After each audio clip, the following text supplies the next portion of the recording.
What is peace? Is it just the absence of violence, or is it something else entirely? How do we go from being peaceful to being peace builders?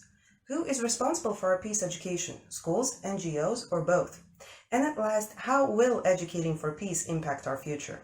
All of these questions were asked and answered in my master thesis, The Specific Methods of Peace Education. To understand peace, we should not define it as just absence of violence, because that will mean that we need violence in order to know how to be peaceful. And when we are speaking about peacefulness, are we thinking about peace builders at all? To explain this, we will need three terms and one situation. The first term being subjects, which is you and me right now. The second term being a problem, which is something that is sitting between us and is unresolved.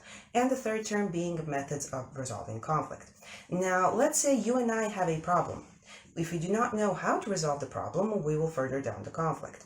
This may end in two ways. The first way being furthering the conflict so much that we start insulting each other, and the second way being one of us giving up on the situation entirely in order to maintain peace. But if you remember our third term, which is methods, that requires one of us reaching out to those methods and using them in order to solve the problem that is sitting between us. Those people who know which methods to use, how to use them, and when to use them are called peace builders. And peace builders are those people who know, who are facing conflict while also simultaneously creating a plan how to resolve it using those methods. And those methods are very powerful, because if they can resolve a conflict on an individual level, imagine what they could do on a higher one. But using those methods requires learning them, and one of the ways you can learn them is through education. Today, both formal and non-formal education have dedicated their time and energy in peace education. And I have dedicated my master thesis to try and find teaching methods that are similar in both forms of education, and to try and find those who are most useful in educating for peace. Looking through the curriculum, I have seen many peace education topics scattered around various subjects, and the teaching methods are not much different than those topics that are in subjects that are not connected to peace at all.